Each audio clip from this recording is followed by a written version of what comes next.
So I have all these stories I want to talk about with you, but I'm not going to ask or talk to you about every single one. But this Okay. one in particular I really like because it affected me in later years when I started working with young orchestras. And um, so I don't know what piece it was.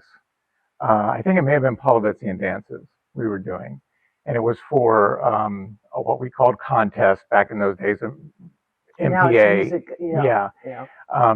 So I went into your office and I said, really not happy with the Polovetzian dances. There's not enough good horn stuff in the Polovetzian. I had one solo. Yeah. It just wasn't Just enough. one.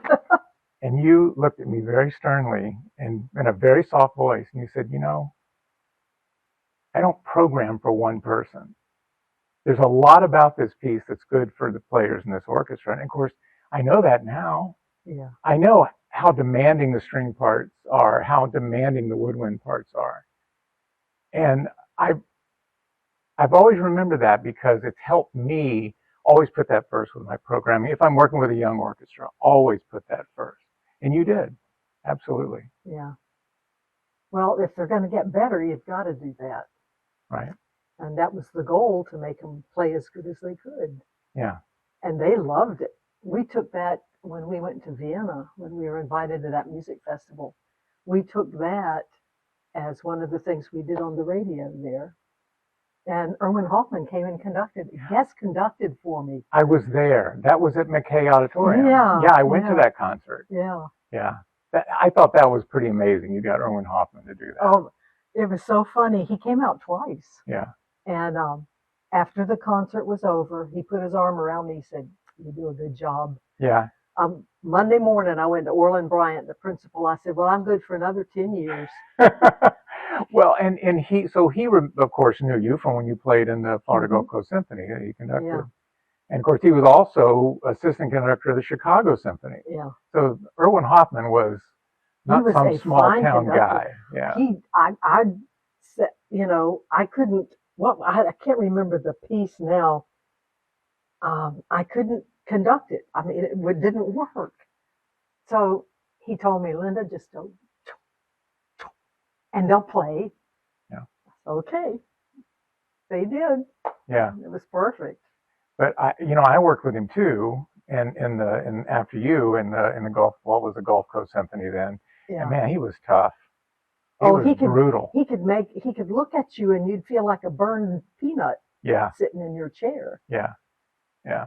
When I was in school here, 75, 6, 7, 8, uh, always music was always challenging, always fun to play.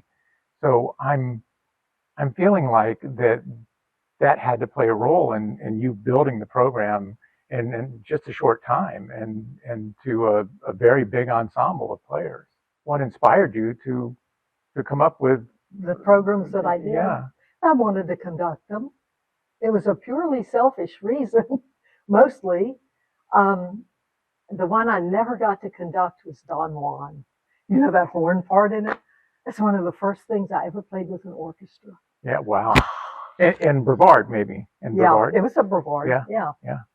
But the first page of the violin part might have been a little tough for them. Yeah, I had to, not just that, I had to actually, when I thought about what we were going to play this year, in summer school, I'd pull out some stuff and see how they liked it. Mm-hmm. And if they would go, "Oh, here it is again," like the Beethoven's Third, then I pulled out every summer, and we did program it. Wow. One movement, the 1st movement, I think. And but it was a good training tool, and I told them, "You're doing this to be a better musician. Yeah. We're not going to program this." Right. Oh, okay. But that was fun. It was fun to read, and you always would pull out things for us to read. It was a lot of fun. But basically, if I heard a piece, I used to listen to the radio all the time in the car. I still do. If I hadn't, if I heard it and got the name, because sometimes they didn't give you the names back then, right. I would order it, the score. And if I thought it was playable, I'd order it. And a lot of the pieces were just great, and the kids loved them too. And a lot of them they hated, but they played it for me, basically. I know that's what they did. They played it for me. But the variety too. There was always a good variety. Yeah, you got to entertain your audience. Right. And we had to educate our audience because all they wanted to hear was rock and roll. Yeah. Or elevator music. Yeah. And yeah. So you put a tough piece on every concert. And you remember we were a pilot program for 10 years. You were in the pilot program for Hillsborough County to see if an orchestra could make it. And you know how many concerts we'd play a year. Right. We'd go everywhere to play because when somebody wanted an orchestra, they called Brandon High School. Right. Yeah. Well, and also the programming wasn't only classical repertoire. It was, we would do a pops concert. Yeah. Which was fun. Yeah. Yeah, a lot of fun. I remember long after you were gone, we did Phantom of the Opera. And the kids loved it. Of course. And the Phantom hadn't come here yet, but it came to Fort Lauderdale. We got tickets, we chartered the buses, the kids paid their way, and people that couldn't afford it, the boosters helped. We went down there, and I told the kids, you have to wear a shirt and tie. Guys, if you don't have a tie, let me know. The coaches keep them for graduation, and I'll borrow some of the graduation ties because a lot of the men teachers forgot them. Yeah.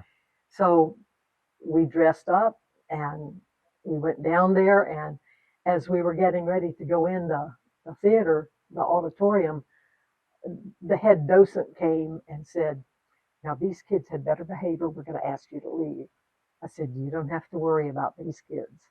And we were in the nosebleed section and for the musical. Yeah. They knew the music, so they were engaged. They were like, yeah. Ah. Yeah.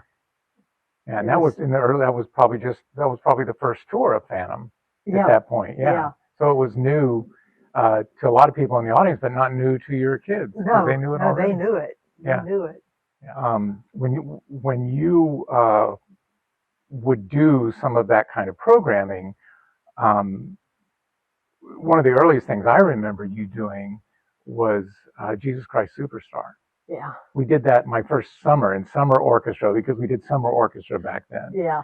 And of course, Jesus Christ Superstar starts off with a horn trio, and I remember a girl in the orchestra raised her hand and said, my mother says I don't have to play this because of the subject matter.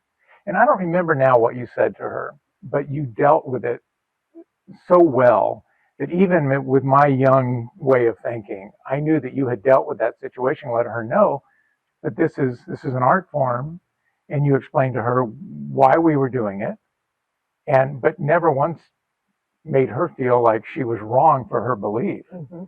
Well, choir directors get that quite often. I bet. Because they have to, like certain pieces, you teach a certain technique, and if you don't play it, if you don't sing it, you don't know that technique. And because we didn't play it because it was glorifying Jesus or anything.